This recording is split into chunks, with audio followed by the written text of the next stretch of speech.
मिट्टी से जुड़ी मेहनत, खेतों में बीतता जीवन। किसान हर दिन सोचता है घर चलता रहे, आज भी और कल भी। मौसम बदलते हैं, फसलें बदलती हैं, खेती के साथ साथ घर की जिम्मेदारियां भी चलती रहती हैं। भविष्य की इन्हीं जिम्मेदारियों को पूरा करती है एनपीएस, जो किसानों के कल को नया भरोसा और पेंशन की पक्की गारंटी देती है। एनपीएस भारत सरकार के अंतर्गत पीएफआरडीए के द्वारा एक विनियमित योजना है जो किसानों के लिए बुढ़ापे में पेंशन सुनिश्चित करती है।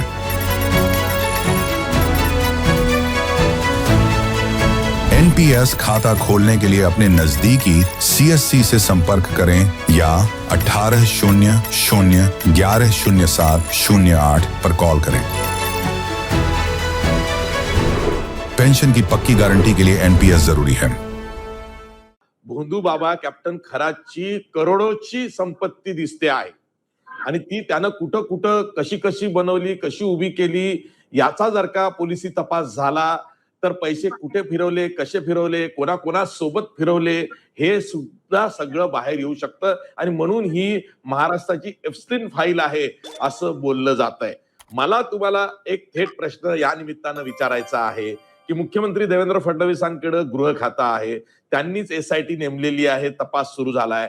एसआयटीची कार्यकक्षा मला माहिती नाही, ज्या अर्थी महिला आयपीएस अधिकाऱ्याच्या नेतृत्वात ही एसआयटी आहे त्या अर्थी महिलांचं लैंगिक शोषण कसं कसं झालं, काय झालं, एवढीच जर का ती कार्यकक्षा असेल तर मग यापेक्षा लार्जर पर्स्पेक्टिव्हची किंवा जास्त स्कोप असलेली आणखीन एक सखोल चौकशी होणं फार गरजेचं आहे की ज्यामध्ये या कॅप्टन खरातनी आणि त्याच्या साथीदारांनी कुठे कुठे काय काय कशी कशी लुबाडणूक केली, माया जमवली, कुठं कुठं लायझनिंग केलं, कोणाकोणाचं काम करून देण्यासाठी कोणाकोणाकडनं काय काय केलं आणि कुठे तशी ती संपत्ती उभी केली, याचा सर्व लेखाजोखा मांडणारी चौकशी व्हायला पाहिजे।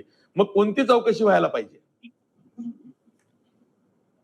याच्यामध्ये महिला पोलीस अधिकाऱ्यांच्या अध्यक्षतेखालची एसआयटी अत्यंत आवश्यक होती, कारण अशा बऱ्याच नाजूक गोष्टी असतील की ज्या कदाचित पीडित महिला एका महिला अधिकाऱ्याशी मोकळेपणाने बोलू शकतील, जे पुरुष अधिकाऱ्यांच्या सोबत कदाचित त्यांना बोलणं शक्य नाही।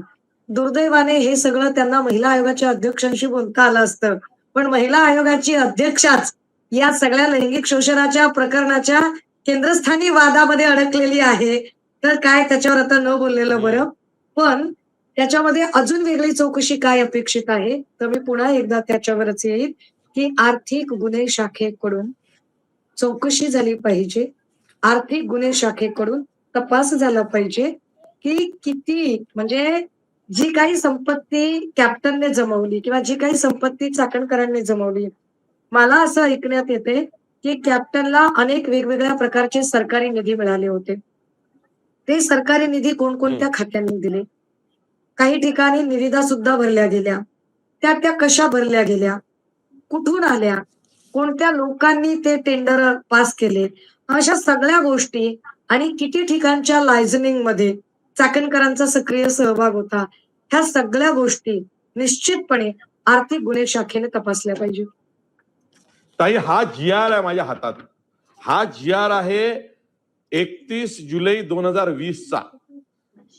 कॅप्टन खरातची जी संस्था आहे, ज्या संस्थेच्या विश्वस्त म्हणून सदस्य ह्या रुपाली चाकणकर सुद्धा आहेत, श्री शिवनिका संस्था, मिरगाव, तालुका सिन्नर, जिल्हा नाशिक, या न्यासास दारणा धरणाच्या गोदावरी प्रकल्पाच्या जलाशयातून बिगर सिंचन मोठ्या प्रमाणात पाण्याचा हक्क प्रस्तावास मंजुरी मिळण्याबाबत इथे 0.0039 दशलक्ष घनमीटर इतकं पाणी दारणा धरणातून या कॅप्टन खरातच्या संस्थेला, ज्या संस्थेच्या ट्रस्टी रुपाली चाकणकर सुद्धा आहेत, त्यांना देण्याचा हा जीआर आहे जो जुलै 2020 सालाचा आहे। आणि चाकणकर म्हणतायत की माझा काही या विषयाशी संबंध नाही, व्हॉट इज दिस, हे चाललंय काय, म्हणून लार्जर स्कोपची चौकशी हवी आहे, हा माझा आग्रह आहे। ताई, मी काही चुकीचं बोलतोय? शोधल्या तर किती गोष्टी सापडतील? नाही, शोधल्या तर म्हणजे देश विदेशातली प्रॉपर्टी सापडेल।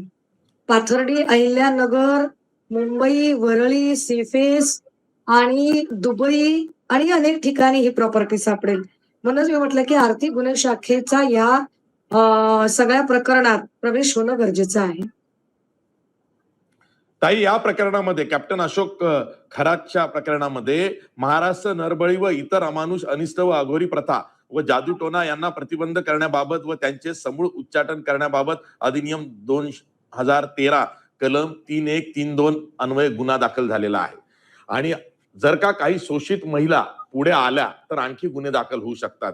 आणि आज पत्रकार परिषदेमध्ये तुम्ही एक गंभीर आरोप रुपाली चाकणकर यांच्यावरती केलेला आहे, तो म्हणजे जादूटोण्याचा, की त्यांची अनामिका म्हणजे करंगळीच्या बाजूची ही चौथं बोट त्या कापायच्या वगैरे वगैरे. हा काय प्रकार आहे? म्हणजे मी सुद्धा ऐकला तेव्हा मी एवढं गंभीरपणे तो ऐकला की तुम्ही हे काय सांगताय महाराष्ट्राला, काय आहे? मी अत्यंत जबाबदारीने सांगितलं पाहिजे. मगाशी माझं एका फार मोठ्या वर्तमानपत्राच्या संपादकांशी बोलणं झालं आणि ते मला म्हणाले, की "ताई, तुम्ही जे म्हणालात त्यात खूप तथ्य आहे. उलट त्याला मी अधिकची भर घालणारी माहिती देतो."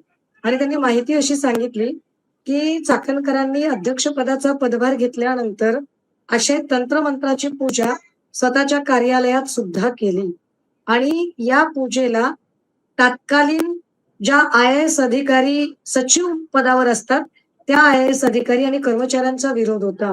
मात्र चाकणकरांचं स्तोम ज्या पद्धतीने वाढलेलं होतं, चाकणकरांची मंत्र्यांमधली उठबस जी वाढलेली होती, ती बघता आपल्या नोकरीवरती गदा नको म्हणून या लोकांनी यावर एकही शब्द बोलणं टाळलं. हे विशेष आहे.